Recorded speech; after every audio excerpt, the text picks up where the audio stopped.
All right, guys. How are you again today? So sorry I have not been able to do some of these recordings because of various issues. Trying to settle down. Once you're in Nigeria, there's always like 1,001 things to do.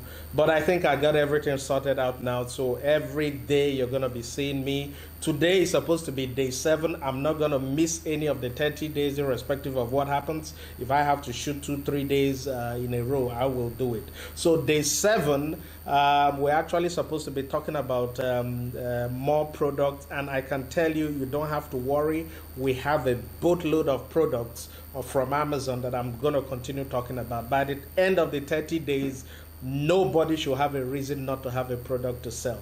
Now, but I'm not going to talk about that today. I want to talk about something that gives me concern. You see, I keep getting messages from people who do not still seem to understand the concept. They don't seem to understand where we are moving from.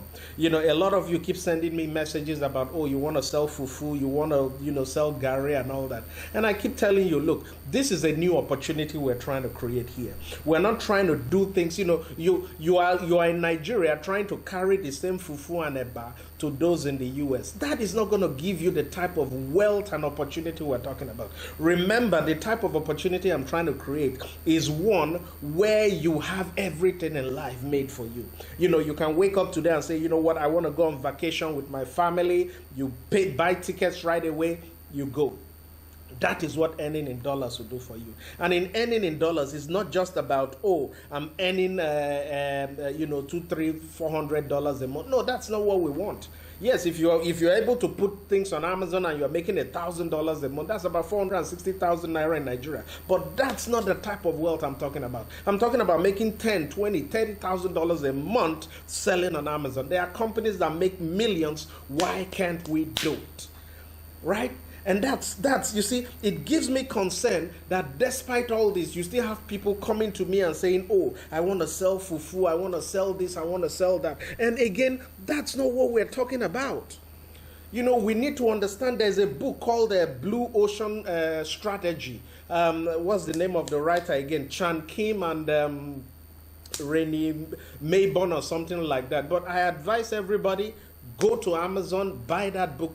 Blue Ocean Strategy is going to show you about how to think about entering new opportunities. I say this because I've seen a lot of people make errors, trying to do what every other person is doing. We had a customer, that first time when dollar was going crazy, and when it reached 500, I think he came to the US and he saw that, oh, people were selling gari in the local African foodstuffs at a ridiculous amount of money. So what he did was he converted and said, oh man, they are selling gari for $9.99 for this small pack.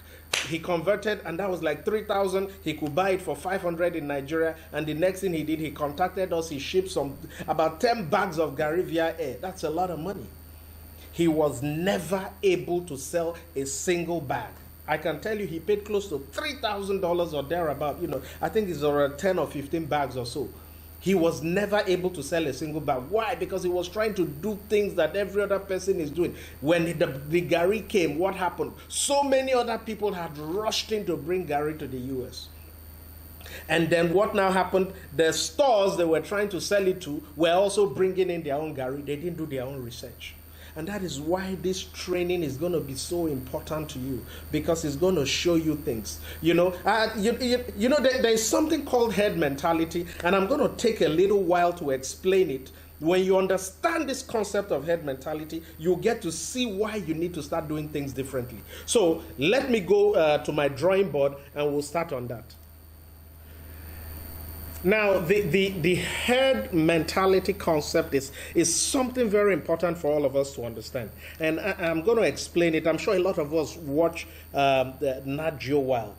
Typically you have, this is a river, so you have the water flowing, typically it's very fast current, and then you have at the other end here, I'm going to use red, to depict some crocodiles. You have crocodiles on this side of the river, and then you even have some inside the river. Actually, around the season when you have the crossing, there is typically a lot of crocodiles. Now, at the other end, you have various wildebeest. I'm sure, again, like I said, if you watch Nat Geo Wild, this is something that you see quite often. You have a lot of wildebeest, and there could be hundreds of thousands of them, trying to cross the river. Now, what happens is, as the pressure increases on them, you have more wildebeest coming this way, more and more are coming, and the ones in front here are able to see the crocodiles. They know that there is danger in the river. But as you have pressure coming from here, more and more are pushing them. What now happens? They have to take a leap of faith, and then they jump in. And as they jump in, what happens? More crocodiles enter the river, more crocodiles go in, and at the end of the day, they slaughter so many of these wildebeest. So some are going to make it. You have a few coming out of here, but out of the probably 100,000, the crocodiles are not that much. But what happens is that a lot of them get drowned in the river. Why am I explaining this? This is exactly the same concept that is happening to Nigerian businesses. The crocodiles that you see here are all the challenges that the Nigerian businesses are facing. The difficulty of getting finance, marketing, the cost and expertise to run a good marketing campaign. They are facing competition from China. The other day I was in a supermarket and I saw toilet roll from China. I was so amazed. Why should we be importing toilet roll from China? You have things like multiple taxations. You have the federal tax, the state tax, and then you have the local government coming with some funny charges. One of our warehouses here in Lagos, we woke up one day and saw there was a padlock on it. And the local government staff said we had to pay 400,000 in local government, some funny tax that had no name, no basis in law. We had to get a lawyer, and within 24 hours they opened that place. And a lot of companies are facing this. You have things like bribery and corruption. You have poor legislation. You go to this company to register your business. It takes forever. And the worst of all is the poor infrastructure. Poor power, poor road, poor everything. That is the representation of the crocodile that we see. But what is it that most Nigerian businesses do? And these wildebeest, all these animals there, the zebras and crow that are trying, that is a depiction of the Nigerian businesses, the small businesses you have in Nigeria. They are all trying to enter a crowded river. And that's why very few of them are able to make it. This is what we call the herd mentality. And that's what I was talking about earlier on. It does not make sense for everybody don't think in the same line that all other people are thinking. You see somebody who is sewing clothes, and because that person is sewing adire, you want to go into adire too. In the book, The Blue Ocean Strategy, like I told you, one of the things Chan said is that you have, he called it a red ocean. Where you have sharks swimming, and it's the same depiction. In fact, that book is so important. A lot of MBA programs, they refer to that book. And he talked about a red ocean where you have the river. The river of business is bloody with competition. But that is what we see. I keep getting messages from people that keep saying, I want to sew adire and send to the US. Why are you leaving Nigeria and sending? Why not do things that millions of people in the US and other countries are going to buy from Amazon? This is the head mentality. And until we get our heads out of it, doing business in Nigeria will be difficult.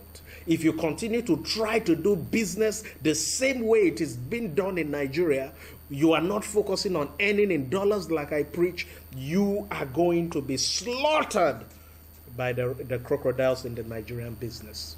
And I've mentioned some of those things. So why is it important? When I tell you that it's important for you to look for a new opportunity. And what is the new opportunity? That is what I'm teaching you. The only way you can survive is to look for a new opportunity. And that opportunity is the bridge. I call it the bridge of export. The bridge of export. And not just the bridge of export, but the bridge of selling on Amazon. Now, why do I continue to say Amazon? Because Amazon is the easiest way for you to start up. When you start up and you have track record on Amazon, it becomes easy for you to tell. Now, imagine if you wanted to sell your products to suppliers in the UK, for example. All you need to do is to show them the link of where your product is selling on Amazon. And that does it for you. All the issue, they go in there, they look at the reviews, they see that people are buying it. That is all you need. And that is why I keep saying this is the new opportunity. This is the bridge. Now look at this wildebeest. If they knew that there was a bridge here over the river, do they need to be swallowed? No. It's a new opportunity, a new chance for them to survive. And that is the only way Nigerian businesses can survive. If you continue to do it the same way, you will be struggling in the red ocean. And what is happening, you could be among the lucky few that make it to the other side of the river. But what is going to happen? The challenges of doing business in Nigeria is going to swallow you. So we need to start thinking smart. We need to start thinking smart. Okay, so again, I hope we understand what I'm trying to talk about here. The key thing you need to do is start thinking of how to do things a different way. And that's why I talked about I think it was on the day 6 or the day 5, I can't remember, when I talked about doing things in an excellent way. Don't let the finishing of your product be different. Don't buy a watch from the US and then you try to make a package for a watch and it's crappy. And a lot of all these things, a lot of these principles, I'm going to talk about it in the course. Now, a lot of you have been sending me messages, when is the course? I have now fixed a time for it. It's going to be first week in February, but by next week, Monday, I'm going to give you guys the link where you can start registering. And again, registration is based on first come, first serve.